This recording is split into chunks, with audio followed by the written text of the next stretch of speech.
Jonny, you hear me?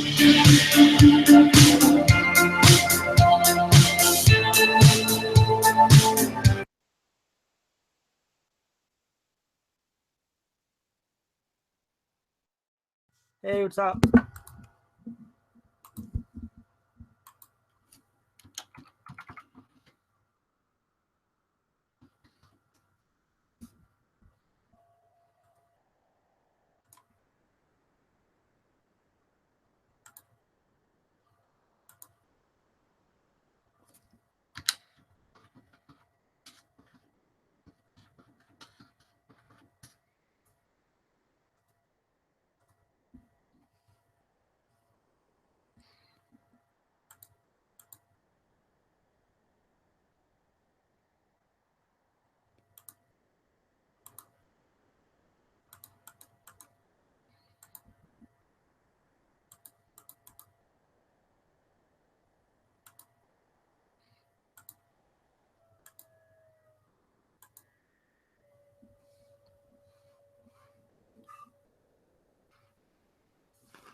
All right, dude, I'm here. How you doing?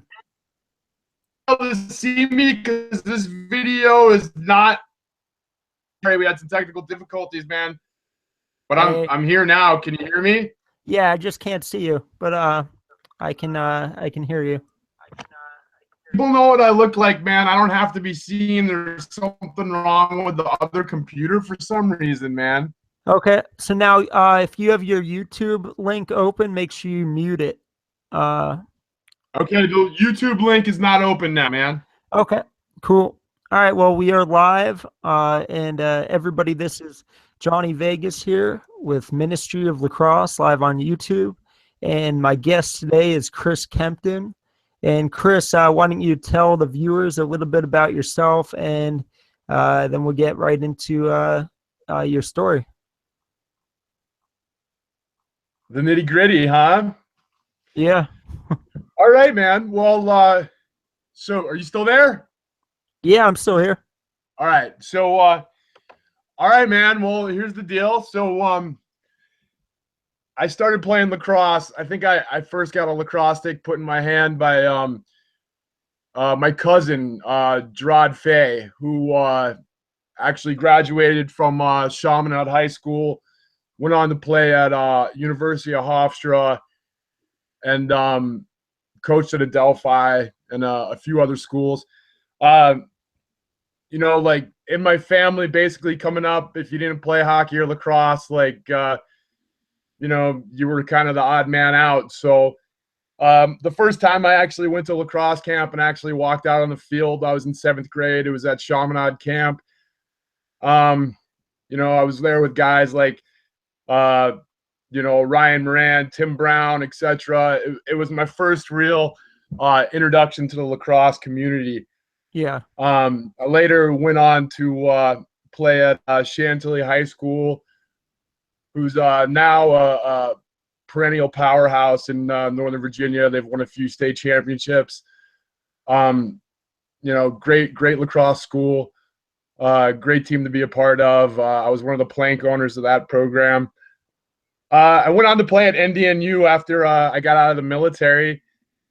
Played there for a few years, but eventually quit. Partially because of the story that I'm about to tell you. Yeah. So, I mean, should we, or what? Yeah, man. I think, you know, like a lot of the viewers and stuff, they it's a good story for them to hear, and it's a good story for myself to hear, and because I think everybody in the world in general needs to be more accepting of you know, people of all kinds. You know, whatever you know, people need to realize that being gay is not a bad thing. It's something, a gay man or a gay woman is born into. It's not a choice. And people just need to be more accepting. I mean, Yeah, absolutely. yeah. Well, so here we go. Yeah. So, yeah, like I said, I'm 39 years old. I'm almost 40 years old. I played at NDNU. I grew up in Chantilly, Virginia. I currently play for the Istanbul Sultans, and also Sin City Lacrosse. Now, I'm not the first gay lacrosse player to actually come out. A lot of people know, the four that media, has gotten a lot of attention. Goldstein, for one of them, who plays for the Lizards. Previously in the past, the media has given the attention to, a few of these guys. My story isn't as glamorous as theirs, and nobody really knows who Chris Kempton is, because my college career wasn't that great, and a lot of reasons for what I'm about to tell you. The lacrosse community has been supportive to me after the fact, so let's just get into the nitty-gritty. I'll tell my story. Yeah, go for it. So like growing up, man, I always knew that I was different from my friends. Most of my friends in high school were lacrosse players. They're going to prom, they're going to homecoming, they're doing all the things that adolescent males do, and I wasn't. So it was really for me. I was right then as a kid, I was, really trying to cut through some stuff and figure some stuff out about myself. The military, I got out. I met Joe Romano right when I was getting out of the military. The guys at Adrenaline, Noah Fink and Alex Cade, they had hired me to come up and work at their first Adrenaline camp up at Sonoma State. I took them up on it. Alex and Noah are good friends of mine, and I went up there, and I was pretty much the head of security during the camp. That's how I met Joe. Yeah. So they were, starting a team at NDNU. So I was like, man, I got my GI Bill. I'm ready to play some college ball. He was like, yeah, man, come on in. We're starting a new team, so Division II. I love California, so I was pretty excited about coming back and playing in California. There was a guy on my team who I actually coached in high school. His name is Eric Jaime. He's like a brother to me. Was really looking forward to the chance to come and play with him. So fast forward a bit, I show up at NDNU. Facing off has always been how I got myself on the field. Yeah. Once I got to NDNU and I was out of the military, I kind of started to realize that, man, my sexuality was not the same as everybody else's that are around me. Dealing with that and trying to play college lacrosse, ball is bright lights, big city. It's no joke. And to be honest with you, at that time, NDNU probably had the best lacrosse team in Division II. We didn't get a lot of the looks back on the East Coast. Nobody really wanted to play us. We had guys from Canada, from the East Coast, mostly a few California guys. Mostly were all East Coast and Canadian rejects. It was probably the highest level of lacrosse I've ever seen. And that's coming from the East Coast. Yeah. One day we're all hanging out, stretching. Now, I was 8 years older than most of the guys on the team because of the fact that, man, I just got out of the military and I just showed up at this school. I had great support from my teammates, with the age difference and everything. Well, one day we're in fall ball and we're all kind of stretching. And I remember it the conversation like it was yesterday. Two guys, one who I just mentioned a bit ago, and another guy on the team, JC Vera. We're joking around, and they were like, "Hey, man, statistics show that one of the guys on the team is probably gay. I wonder who it's going to be. I wonder who's going to come out after we all graduate." Well, everybody kind of laughed during that conversation, except for me, really, because I knew, because of wrestling at that time with my sexuality, that it was probably going to be me. Yeah. At that point of that conversation, I was like, man, I really don't think I could come out to these guys. I really don't think this is going to be a supportive environment. In all actuality, it probably wasn't the most supportive environment for a gay guy to come out in. The coaching staff, probably, I definitely didn't get along with the coaching staff because of the age difference. I was older than all the guys in the coaching staff. Yeah. I would leave NDNU and I would go back and play in the summertime with my team, a bunch of guys who I grew up playing with, names like Pat Buchanan from UVA, Adam Fosnan from UVA, Matt Ward was on my team for the summertime, household names that everybody knows in college lacrosse. And man, I wasn't out to them, but I had grown up playing with a lot of those guys, so I was in a comfortable atmosphere. And I was outside of NDNU, but it's really nobody's business who I'm laying next to at the end of the day. It's mine and my own. But because I grew up with these guys and because they've accepted me pretty much my whole life, it was easy for me to go back and play. It was easy for me to go back and play summer ball. It was easy for me to go back and play box. My game was elevated because I was in a supporting environment. Then I'd go back to NDNU, and I'm internalizing all this stuff with my sexuality, and it's really taken me off the field. Yeah. So I played my first season there. My second season, I didn't finish. I ended up quitting just because I was dealing with a lot of internal stuff about my sexuality and didn't really feel supported. Fast forward to the next season, I came out again. Even though I had quit, I asked Joe if I could come back out on the team. Joe was like, "Man, the team loves you. The team would love to have you back out here. You're more than welcome." During that time, my dad had contracted cancer. Oh my God. And dealing with my own sexuality and not being out yet. At school, I was having a really hard time playing team sports. I felt real selfish. I really started to kind of live in my head. Lacrosse wasn't the positive refuge anymore that it was to me in the past.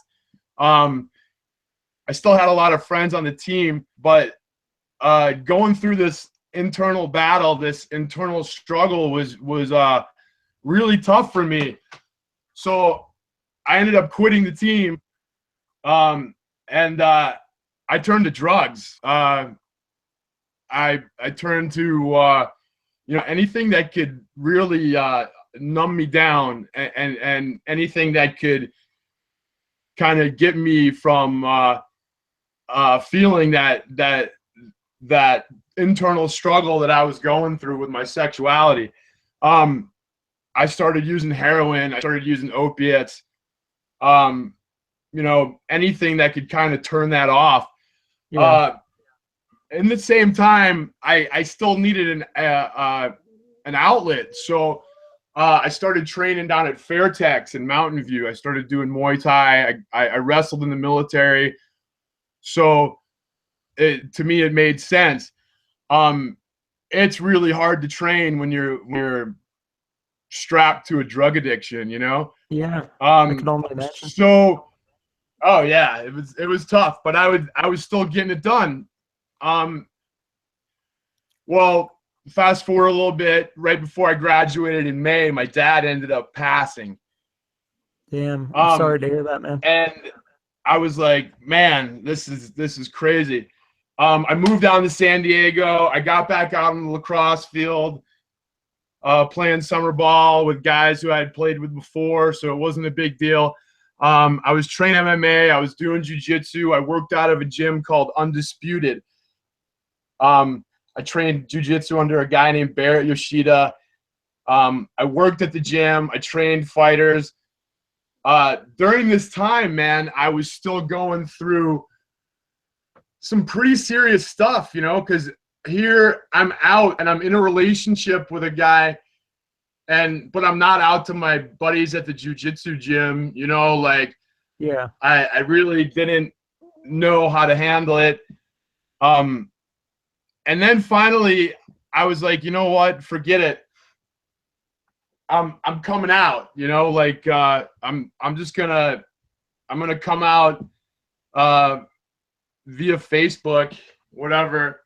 yeah, I came out and I was like, you know what, I'm not really going to differentiate here between my gay friends, my MMA friends, my lacrosse friends. I'm just gonna start accepting friends, yeah, for sure. So I started building my Facebook profile. One of my college buddies, actually two of my college buddies who I had kind of conversed with in college and kind of told them what I was going through. Brad Matzik and Fat Rob Novoski. He coaches the German women's national team. We came into contact with each other, and they were like, "Yo, so this is what's going on. You're gay, man. Is this you coming out to us?" And I was like, "Yeah, man, I'm gay. I really hope this doesn't change anything. This took me off the field in college. I love you guys. You guys were my best friends in college. This is awful, to go through. But this is who I am." And they said probably the most amazing thing anybody could have ever said to me. And I really credit Brad Matzik for this, just being the guy that he is. He was like, "Chris," he was like, "I've only ever known you as Kempton." He was like, "And that's who you are to me." He's like, "I don't care about your sexuality." And Rob pretty much had the same response. So it opened my eyes to a lot just in that discourse with my buddies. I looked back at my college lacrosse career and I was like, man, none of these guys care. Nobody cares. I went through a drug addiction. I went through an attempted suicide. My mom, basically, I tried to kill myself over this.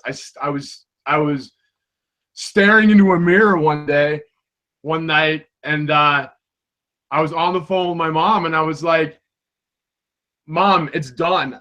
It's a wrap. I can't do this anymore. I can't be a man and not be true to myself, and keep going with this. I can't do this. I feel like I'm putting on a front." I got off the phone with her, and right as I was about to slit my wrist, the cop showed up, and they took me into 72-hour observation. I was really manipulative, and I ended up getting out of 72-hour observation somehow, and they took me home, and I finally was like, you know what, it's time to. My mom was going through some stuff with my dad's death, and she kind of needed me home. I needed to be around a supportive environment, And so I flew back and moved in with my mom, and you know, started playing with BCTD Construction again. Started playing with box with the Jokers. Started playing lacrosse with the guys that I grew up with. And they all knew that I was gay, and they wrapped their arms around me. Yeah. One of my best friends that I grew up with, Rainier Pira, plays for the Filipino national team. Was, you know, said to his wife one day, he was like, you know, he's like, I grew up with this guy. He's my best friend, but he's Kempton, you know? Yeah. And what I realized was everything that I was holding in, that I was holding on to, you know what? It wasn't really anybody else who cared about, hey, it was me, you know? Yeah. I was the one who was fighting this battle internally, and I was the one who was uncomfortable with it. And I grew up, you know, in the Washington, D.C. hardcore scene, the New York hardcore scene, the San Diego hardcore scene. I grew up listening to hardcore music, and that culture is all about being true to yourself and, you know, being true to what you believe in, you know, PMA, positive mental attitude. You know, it's all about making yourself better, and being caught up in that culture, and being raised with those values. I was realizing that I wasn't being true to me, and I wasn't really being true to the people around me who I loved. Yeah. And that was the struggle that, you know, I was really fighting. And once I came out to everybody and I realized that it didn't matter, you know, it was so eye-opening. You know, we have a really amazing community. The lacrosse community is probably the best thing I've ever been a part of, better than the LGBT community. You know, really better than anything. I look back and all my friendships, you know, I can go through my Facebook page or whatever, and I look back and all my friendships are from lacrosse or jiu-jitsu even. Yeah. And man, like even till this day, like my best friendships are from lacrosse players. And there's really something to be said about that, you know, like hats off to this young man who's like, I think 12 or 13 years old now, who came out in Philly, who plays for the Yeah. Dukes. I Yeah. I mean, saw a video, like some kind of. yeah, I mean, you know, the kids are harsh, you know, and I mean, I couldn't even imagine being out at that age. Um, I it's really beyond me, because I know how much I was bullied and picked on as a kid, you know. But to take a stand at 12 and 13, 12 or 13 years old, and telling the lacrosse community you're gay, and telling the world you're gay is pretty amazing. Yeah. Um, you know, but I mean, it's there's something to be said about that. I mean, you know, lacrosse players do not care. Like, of course, I've met a few guys that probably do, you know, but as a whole, the lacrosse community doesn't really care about my sexuality. Yeah. You know, we joke around in the locker room, you know, and whatever, you know, guys on the team, on the Sultans, whatever, they call me Gay Chris. Whatever, you know, I appreciate the fact that they can joke around like that. And I know on the floor, if somebody did ever come in and say anything, they'd have my back, you know. Oh yeah. And you know, the character there when it comes, and the integrity when it comes to lacrosse players, I think is amazing. I'm also a two-sport athlete. I'm a jiu-jitsu player. I just took Yeah. third in the world That's awesome, man. for jiu-jitsu.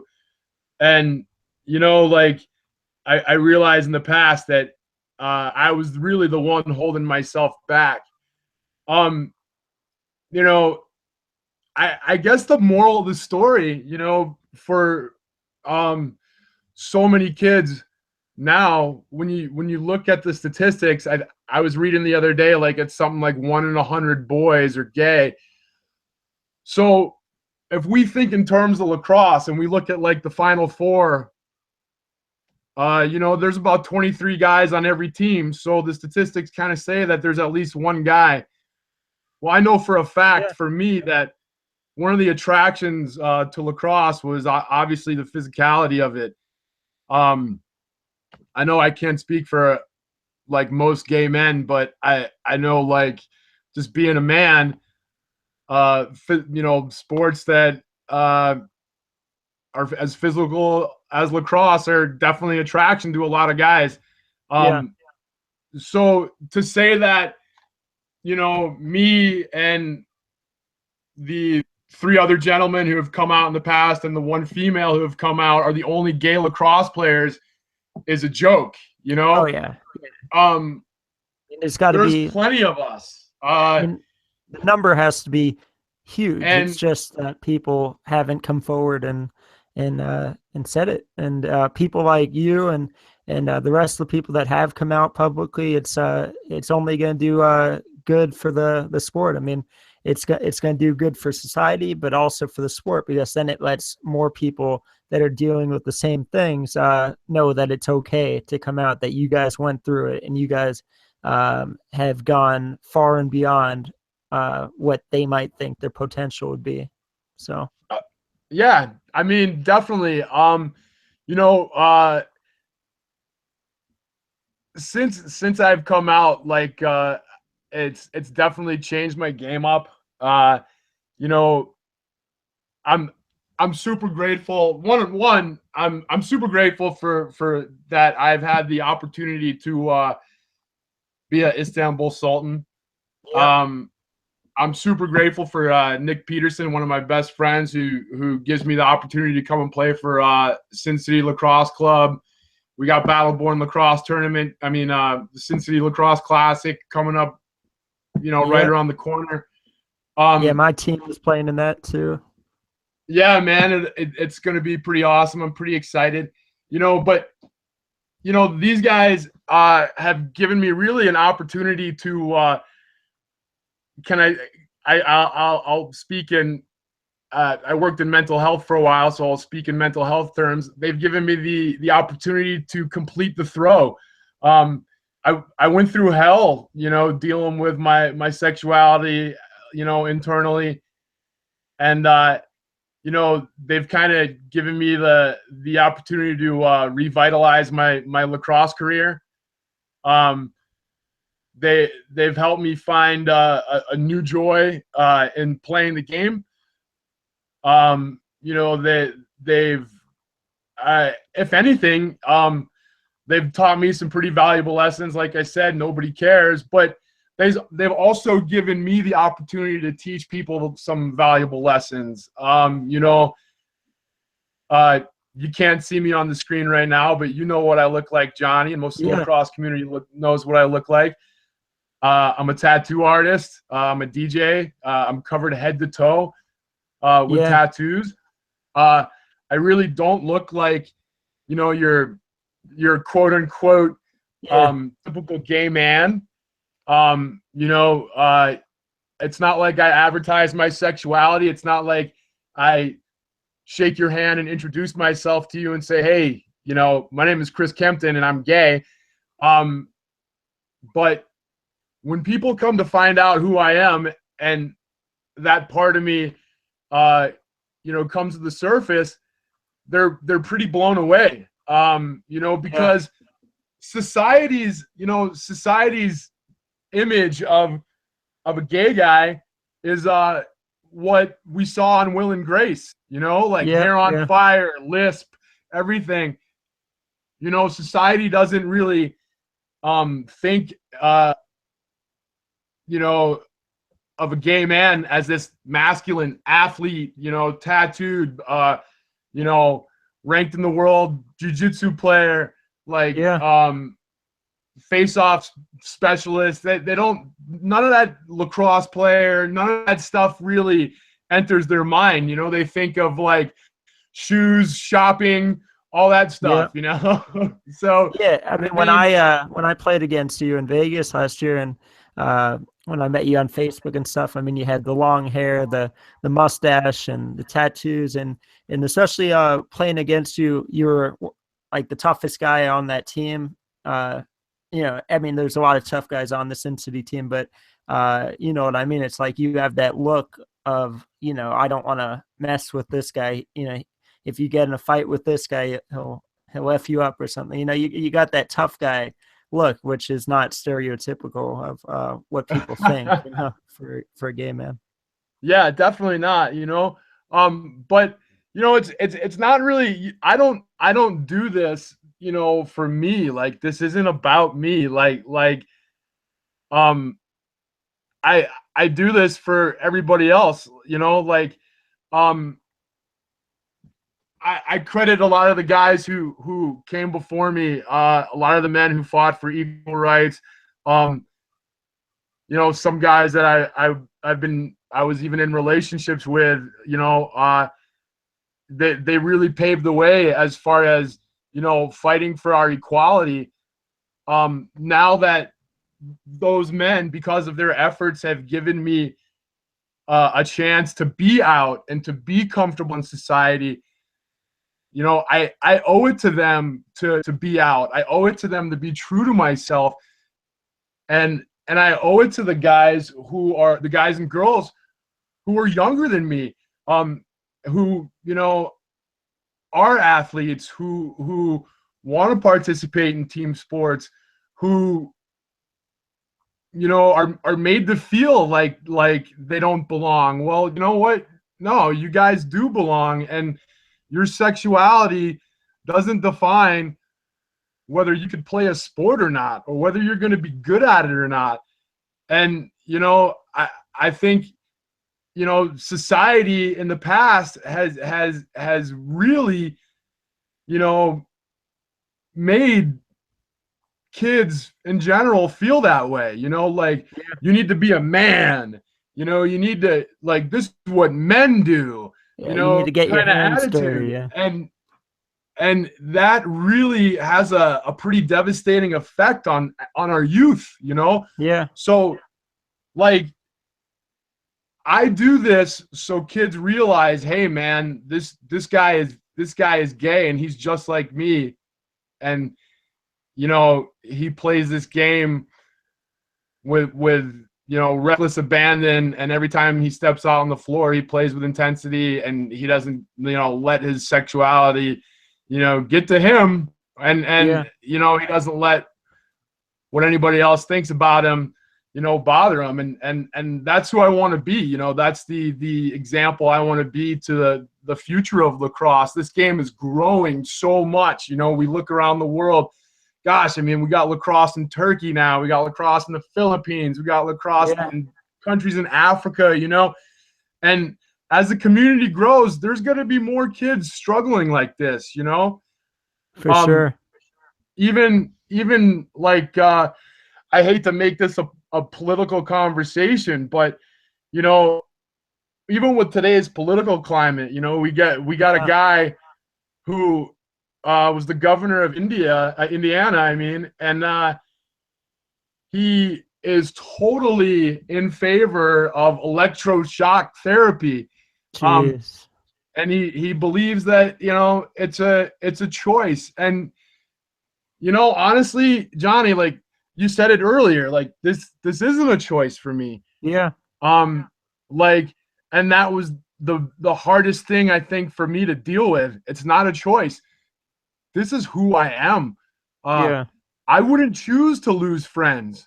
I wouldn't choose to you know, be basically blackballed by, you know, people in my family, or you know, friends, etc. You know, people, like, because I did lose friends when I came out. You know, there are people that I grew up with that don't really talk to me anymore because of my sexuality. Yeah. It changed the relationship with my sister even, you know. Nobody chooses this, you know. Yeah. So to be supportive, I think, in the lacrosse community is everything, and I owe such a huge debt of gratitude. You know, I'm so lucky. Like I said earlier, the guys in Adrenaline have been like super supportive of me. Guys like Noah Fink, guys like Alec Cade, guys like Adam M, who works in their equipment and uniform sales. Thomas Holloman, you know, like, and there's something to be said about that, you know, like, we grow up playing with a lot of these athletes. Why would we turn our back on them because of their sexuality? You know what I mean? Like, to me, that's not what the lacrosse community is about. And like I said earlier, I don't think I was in the most support environment at NDNU, you know, and that's a two-way street, really. You know, I think it's really important as the game grows and as a lot of these coaches start to realize that they might have LGBT players on their team, that they get behind their student athletes and they get behind their players and really help them have that supportive environment, you know? And not shut them down and not shut them out, because I mean, it doesn't help them, it doesn't help the game, it doesn't help the program, you know? So I definitely think it's important, not only for you know, athletes like me, for male and female like me to come out and be honest with themselves, but I think once they do decide to make that move, I think it's really important for the coaches to get behind them and the players to rally behind them and let them really know that, hey, you know, there's nothing wrong with you, you know? And really, I think society has created kind of that mindset, you know? And the last 8 years of even the Obama presidency, we saw so much of us moving forward, you know, and really kind of letting go of those social aspects, those social stigmas, and now we're kind of staring something else in the face where, you know, and that's another reason why I decided to come out and talk to you about this today, because it's really my way to fight back, you know. It's really my way to raise awareness of you know, what's going on with the LGBT community and with LGBT athletes as a whole, you know? And also the parents, you know, it starts at the home. You know, if the parents aren't accepting and if they kind of shun their children for being gay, then, you know, it's like it's only going to get worse for their children. And because, like, if the coaches of the teams the kids play on don't accept them, the teammates don't accept them, for God's sake, I hope the parents accept them and the siblings. I mean, that's just, I mean, it makes people commit suicide. I mean, I was going to say it could kill someone. It does. I mean, the people commit suicide over that.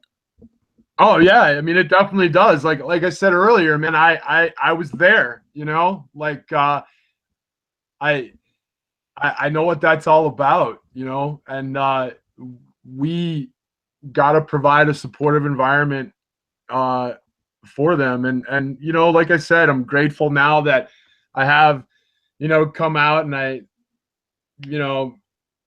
kind of live my life with no fear as far as that goes. Like, you know, the lacrosse community has really wrapped their arms around me, and I mean, honestly, man, they give me solace. I don't have a family, man. I really don't, and a lot of it has to do with my sexuality, I feel.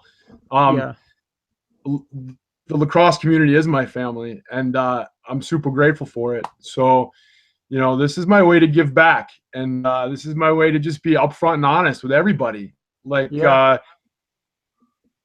and I hope it paves the road for more men and women like myself to just come out and deal with it, you know, because it's definitely something that needs to be dealt with. I mean, you see a lot of other players and other sports coming out.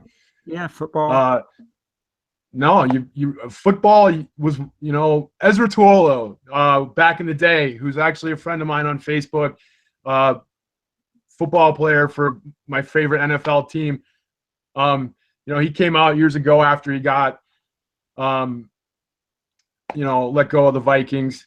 The other guy, Michael, whatever his name was, he was in the spotlight, and then he kind of disappeared. Kids are coming out in the lacrosse community. They're kicking down the closet door because I honestly believe this is the most supportive of all sports communities. I played hockey. I played jiu-jitsu. Like I said, I'm a jiu-jitsu player. But the lacrosse community is really supportive. Not to say that the jiu-jitsu community isn't. I got all my teammates over at Hamulo Mello BJJ.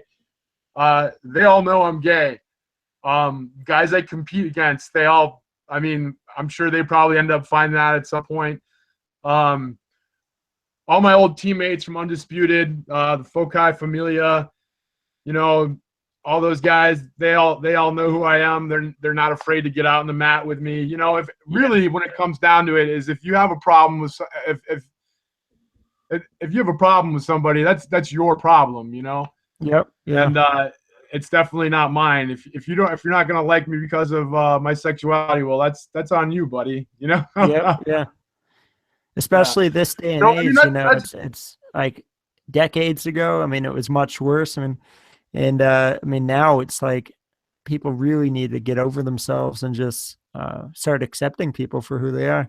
And there's no need to. Oh yeah, absolutely. And I agree with you. And like I said earlier, like I'm a tattoo artist, and that's the only real. I'm not really out at work, it's kind of a weird environment to be out in. Like some clientele might not feel good about having a gay man touching them for a few hours and tattooing them. There's a lot of social hangups that come along with it, and so that's when I leave work.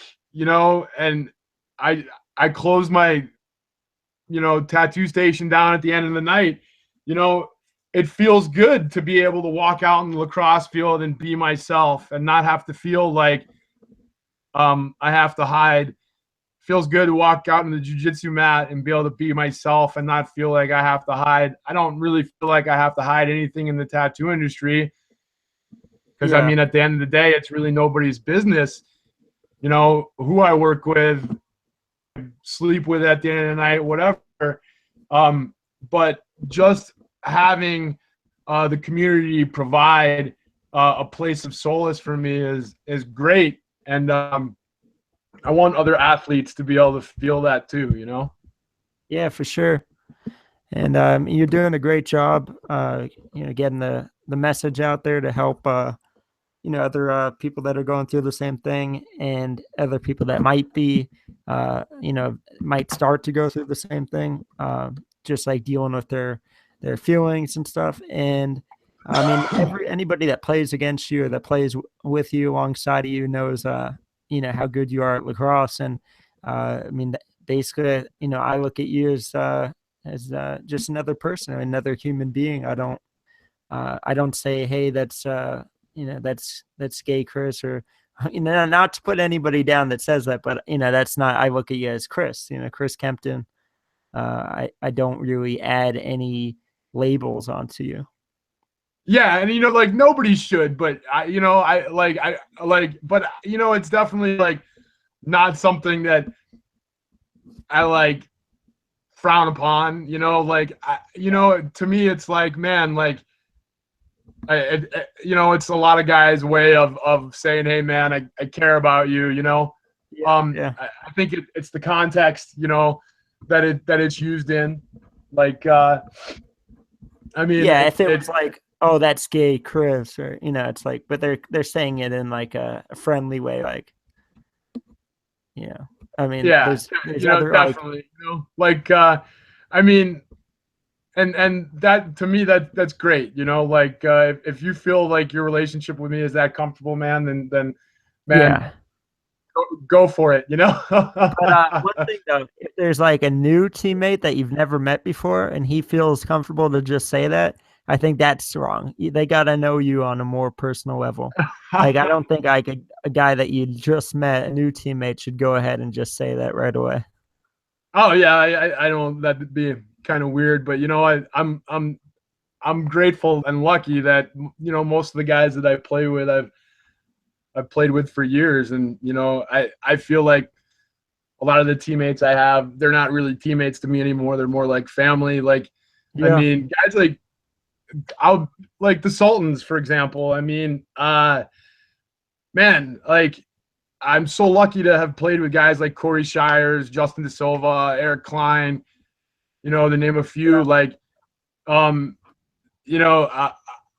it's really crazy because the small lacrosse community is such a small world. Like, they all were coached by a guy, one of my college roommates, Timmy Campo.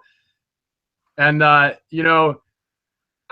I've only known those guys for a year. We talk all the time. I consider these guys family to me. And, I remember when I got onto the Sultans, and I was kind of like, damn, man, like, how am I going to tell these guys? Because this is something I don't like to hide behind, Yeah. And so I told them all, like, in one shot. I was like, hey, guys, I just want you to know that I'm the token gay guy on the team. And I don't want anybody to feel uncomfortable with it. Like, if I don't tell you guys, it's going to, really affect me out on the floor. So this is what's up. And every single one of them were like, I don't care, like, that shit doesn't bother me. It's 2016. We're all a little gay, Yeah. like, so, I mean, it's just like I said, and it keeps going back to this, it's not about you, man. It's not about me. It's about everybody else. And it's about, being true to you and